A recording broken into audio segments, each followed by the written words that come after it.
ನಮ್ಮ ಕತೆ ಲೋಕ ಚಾನೆಲ್ಗೆ ಸ್ವಾಗತ. ನಮ್ಮ ಜೀವನದಲ್ಲಿ ಎಲ್ಲರಿಗೂ ಸಮಾನವಾಗಿ ದೊರೆಯುವ ಒಂದು ಸಂಪತ್ತು ಇದೆ. ಅದು ಹಣ ಅಲ್ಲ, ಅದು ಅಧಿಕಾರವೂ ಅಲ್ಲ, ಅದು ಸಮಯ. ಸಮಯವನ್ನು ಸರಿಯಾಗಿ ಉಪಯೋಗಿಸಿದವನು ಯಶಸ್ವಿಯಾಗುತ್ತಾನೆ. ಸಮಯವನ್ನು ವ್ಯರ್ಥ ಮಾಡಿದವನು ನಂತರ ಪಶ್ಚಾತ್ತಾಪ ಪಡುತ್ತಾನೆ. ಇಂದು ನಾವು ಕೇಳಲಿರುವ ಕಥೆ ಸಮಯದ ಮೌಲ್ಯ. ಒಂದು ಹಳ್ಳಿಯಲ್ಲಿ ರಮೇಶ್ ಎಂಬ ಬಾಲಕ ವಾಸಿಸುತ್ತಿದ್ದನು. ಅವನು ತುಂಬ ಚುರುಕು, ಬುದ್ಧಿವಂತ. ಆದರೆ ಒಂದು ದೊಡ್ಡ ಸಮಸ್ಯೆ, ಅವನು ಯಾವ ಕೆಲಸವನ್ನೂ ಸಮಯಕ್ಕೆ ಮಾಡುತ್ತಿರಲಿಲ್ಲ. ಓದಬೇಕಾದ ಸಮಯದಲ್ಲಿ ಆಟ ಆಡುತ್ತಿದ್ದನು, ಕೆಲಸ ಮಾಡಬೇಕಾದಾಗ ಮೊಬೈಲ್ ನೋಡುತ್ತಿದ್ದನು. ಇನ್ನೂ ಸ್ವಲ್ಪ ಸಮಯ ಇದೆ ಎಂದು ಎಲ್ಲವನ್ನೂ ಮುಂದೂಡುತ್ತಿದ್ದನು. ಅವನ ತಾಯಿ ಹಲವಾರು ಬಾರಿ ಹೇಳುತ್ತಿದ್ದಳು, ಮಗನೇ, ಸಮಯವನ್ನು ವ್ಯರ್ಥ ಮಾಡಬೇಡ, ಅದು ಮತ್ತೆ ಸಿಗೋದಿಲ್ಲ. ಆದರೆ ರಮೇಶ್ ಕೇಳುತ್ತಿರಲಿಲ್ಲ. ಒಂದು ದಿನ ಪರೀಕ್ಷೆ ಹತ್ತಿರ ಬಂತು. ಎಲ್ಲ ಮಕ್ಕಳು ಓದುತ್ತಿದ್ದರು. ಆದರೆ ರಮೇಶ್ ಎಂದಿನಂತೆ ಆಟದಲ್ಲೇ ಕಾಲ ಕಳೆಯುತ್ತಿದ್ದನು. ಇನ್ನೂ 2 ದಿನ ಇದೆ, ನಂತರ ಓದೋಣ, ನಾಳೆಯಿಂದ ಶುರು ಮಾಡ್ತೀನಿ, ಹೀಗೆ ಹೇಳುತ್ತಾ ಸಮಯ ಕಳೆದು ಹೋಯಿತು. ಪರೀಕ್ಷೆ ದಿನ ಬಂತು. ಪ್ರಶ್ನೆ ಪತ್ರ ನೋಡಿದಾಗ ರಮೇಶ್ ಗಾಬರಿಯಾದನು, ಏಕೆಂದರೆ ಅವನಿಗೆ ಏನೂ ಗೊತ್ತಿರಲಿಲ್ಲ. ಫಲಿತಾಂಶ ಬಂದಾಗ ರಮೇಶ್ ಫೇಲ್ ಆದನು. ಅವನ ಸ್ನೇಹಿತರು ಎಲ್ಲರೂ ಪಾಸ್ ಆದರು.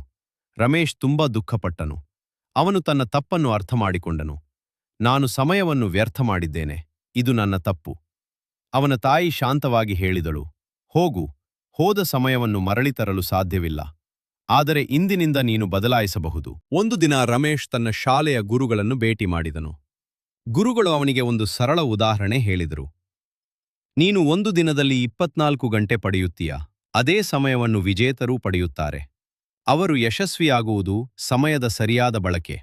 ಗುರುಗಳು ಹೇಳಿದರು, ಪ್ರತಿ ನಿಮಿಷಕ್ಕೂ ಮೌಲ್ಯ ಕೊಡು, ಸಣ್ಣ ಕೆಲಸಗಳನ್ನು ಕೂಡ ಸಮಯಕ್ಕೆ ಮಾಡು, ನಿನ್ನ ಗುರಿಯನ್ನು ಸ್ಪಷ್ಟವಾಗಿ ಇಟ್ಟುಕೋ. ಈ ಮಾತುಗಳು ರಮೇಶ್ ಮನಸ್ಸಿಗೆ ತಟ್ಟಿದವು. ಆ ದಿನದಿಂದ ರಮೇಶ್ ತನ್ನ ಜೀವನವನ್ನು ಬದಲಾಯಿಸಿದನು. ದಿನಚರಿ ತಯಾರಿಸಿದನು, ಸಮಯಕ್ಕೆ ಎದ್ದು ಓದಲು ಶುರು ಮಾಡಿದನು. ಪ್ರತಿದಿನ ಸ್ವಲ್ಪ ಸ್ವಲ್ಪವಾಗಿ ಕಲಿಯಲು ಆರಂಭಿಸಿದನು. ಮೊಬೈಲ್ ಬಳಕೆಯನ್ನು ಕಡಿಮೆ ಮಾಡಿದನು. ಆಟಕ್ಕೂ ಸಮಯ ನಿಗದಿ ಮಾಡಿಕೊಂಡನು. ಕೆಲವು ತಿಂಗಳ ನಂತರ ಮತ್ತೆ ಪರೀಕ್ಷೆ ಬಂತು. ಈ ಬಾರಿ ರಮೇಶ್ ಸಿದ್ಧನಾಗಿದ್ದನು. ಅವನು ಆತ್ಮವಿಶ್ವಾಸದಿಂದ ಪರೀಕ್ಷೆ ಬರೆದನು. ಫಲಿತಾಂಶ ಬಂದಾಗ ರಮೇಶ್ ಉತ್ತಮ ಅಂಕಗಳೊಂದಿಗೆ ಪಾಸ್ ಆದನು.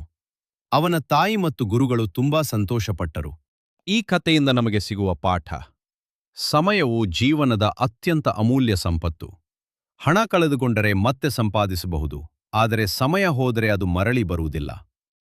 ಸಮಯವನ್ನು ಗೌರವಿಸುವವನು ಜೀವನದಲ್ಲಿ ಯಶಸ್ವಿಯಾಗುತ್ತಾನೆ.